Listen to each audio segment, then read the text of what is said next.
Welcome to St. Luke's New Teacher Orientation. My name is Matt Bavone, one of our academic technologists, and I'll be leading you through how to sign into your email and how to sign into St. Luke's MySLS Blackboard site so that you can see the information about your courses.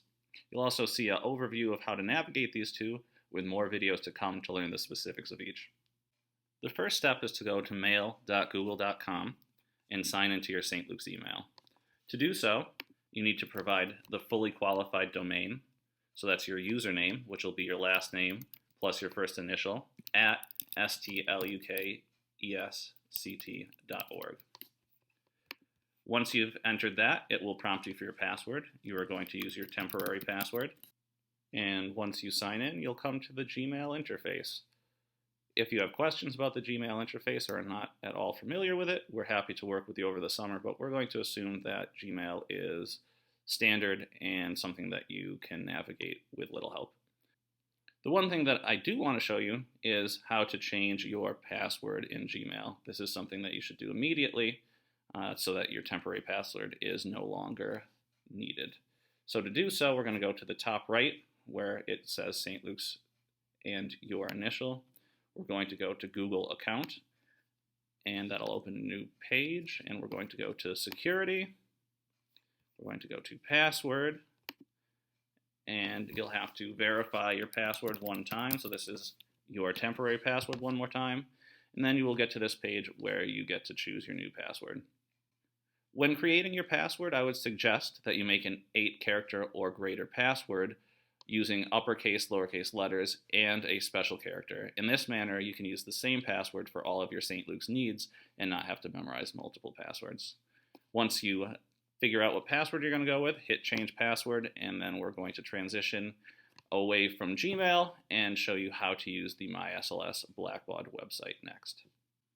Here we are at the MySLS Blackboard website. The URL is stlukeCT.myschoolapp.com.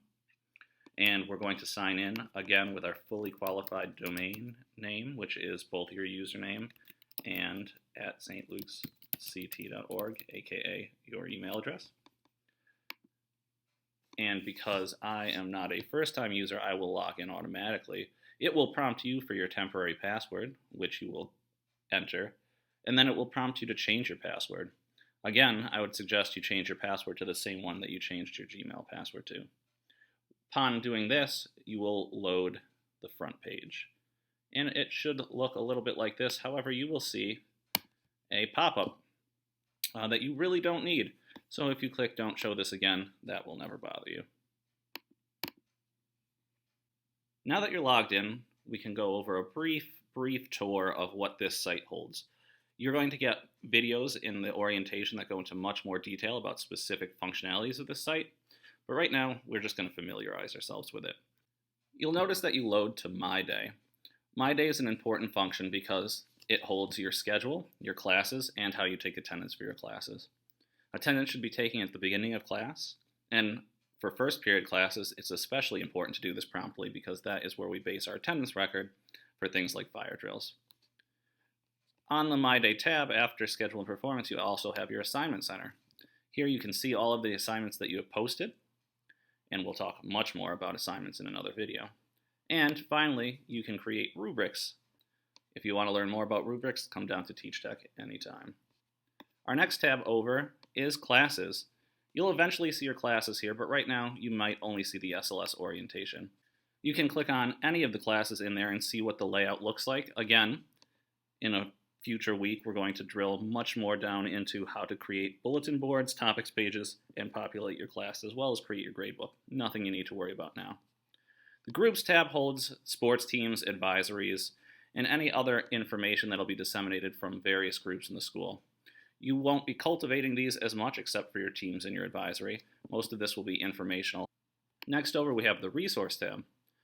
Here you can find information about various aspects of school life. The handbook, the curriculum guide are all here, as well as resources for teachers, business office resources for reimbursements and forms, as well as a reservations tab. There will be another video likewise here that'll give you much more information. Next over is the news. This is a news feed populated by the comm department, so check it out to see the cool things going on at St. Luke's. To the right is the calendar. Now my calendar is stripped down, but when you load yours, you're going to have everything highlighted, which is going to be a little bit of a information overflow when you're into the actual school year. We will also show you another video on how to populate your calendar properly, but the great thing is that you can pull the specific feeds you want from here and put them into your Google Calendar, something that we're happy to help you to do. We suggest you use your Google Calendar to keep track of your life at St. Luke's and not necessarily this function. And then finally on the right is directories. Directories is just what it sounds like. You can search for different constituents in the school and get information about them. This is particularly helpful for students and parents, as you can find the contact information in case you have to call home. Speaking of informing parents about updates, we also have official notes. Official notes are our way of writing comments to students, usually academic, sometimes general, and it automatically CCs different constituents depending on what note you write, but always the parent. So again, there will be a dedicated video for official notes, but this is where you find it. And finally, on the top right, you have your preferences and other settings. You won't use this often, but you might want to go into settings and set up a cell phone number for notifications and pushes. This again will be in another video. So that's the long and short of the MySLS website in Blackbaud. If you have any questions, as always, feel free to reach out.